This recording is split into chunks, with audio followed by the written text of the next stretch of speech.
Hi, welcome back to Everywaywoman, and it's Friday, our Man's Day, and we're back with our lovely mixologist, Miss Tricia Alley. And today we're going to be making smoke on the rye? Smoker in the rye. Okay, smoker in the rye. Awesome. So you mentioned that we're using smoked pineapple juice. Yes, we are. What's that? Well, I've never heard of that. That sounds... Yeah, this cocktail is actually kind of my Martha Stewart cocktail. Okay. It's got a little more complex, kind of composition, but it's really something that anyone could do in their kitchen. So I purchased this culinary tool called a smoking gun, and it really, what you do, it burns a little bit of wood chips and it shoots it out.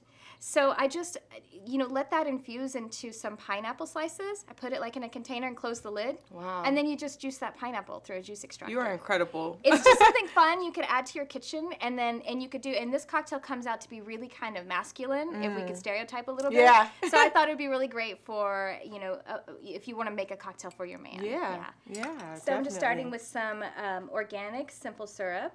Okay. And some lime juice. And how important are the glasses to the drink? Is that important? The glass that you serve it in? Yeah, I mean, I think that it really adds to the presentation. Okay. I like, it depends on the style of the drink. What we're doing for this one is a low ball. Okay. But if you... Because there's low balls, high balls, martini, how do you know which glass to put it in? This one, I really did it in the short glass because this style of cocktail just lends itself to that. Men like to drink out of shorter glasses a lot of times. So that's good to know. Yeah, I don't know why. Yeah. But that's what I've Because they're simple, noticed. usually simple. That's what I've noticed. So this one I think it really lends itself to that. But yes, sometimes we want to serve them up in a cocktail glass because we don't want them to be mingling with the ice. Okay, so up means no ice, and then on the rocks means with ice. Yeah, up means you strain it out. Okay. On rocks, you can put it in a different style of glass. Okay. A lot of times the short glass is the same volume as the tall glass, so it's really just about style. Okay, awesome. And you do some, I think, breast cancer stuff with the bartenders and stuff like that? Or? Well, sure. I mean, there's a lot of, it's a great community of women, female bartenders. And there's a national, I think it's going global pretty soon, event that it's called Speed Rack. It was invented by a couple of female bartenders, one of which is Ivy Mix, who's a friend of mine. And it's focused, the idea of the competition is all females competing, and it's the fastest bartender. And it's really raising some great money for breast cancer research. That's so awesome. Really cool. Yeah. Do you do any flair?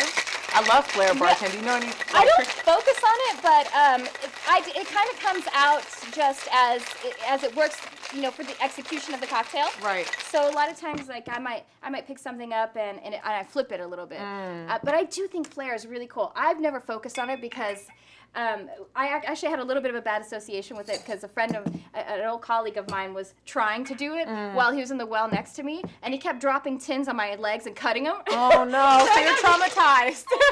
You're like, no more flair. Yeah, exactly. But like when you did the match, like when you do matches or anything like that, is that considered flair or is that just a... No, not necessarily. Okay. I mean, I guess, who knows? It's not like there's some kind of, study book that says, this is flair. Right. So maybe that's got a little flair style to it, right. sure. A good friend of mine who works in Las Vegas, Tobin Ellis, is like the master of flair. And I think it's really cool because it's definitely a service to the customer. I mean, it's a show, and I think that's a really great thing to focus on. I've just always been afraid I'm going to knock myself in the head or something. Yeah. So what's something that you would want our viewers to know, like if they're trying to get involved in bartending, or like what's the main thing that they can maybe do? What's the most important thing that they can do to try to get started? Well, I would say, just start working in the industry in the way that's available to you. So an entry-level position like bar back or cocktail serving, or even if you started out as a host in the restaurant or bar, and then you just start expressing your interest, and you focus on a person that is a great professional, and then try to get one of those people to be a mentor, because that's how I got ahead. My first mentor was Zara Bates, an amazing female bartender. She worked in London. She works in Los Angeles. She's also heading up a lot of charities too. Awesome. And that's really the way to get ahead. I'm gonna take the one with the precarious garnish. Okay. And then you can take and this is what, a cherry? Or? This is a cherry. This is a real cherry. It doesn't have all the chemicals. That's like drains out all the color. It's darker than the usual cherry. That's what color it turns after you just put it in some liquor and let it macerate. So, awesome. Cheers. Yeah, that smokiness. Good. Yeah. Wow. But it's refreshing too, yeah? So fantastic. Love it.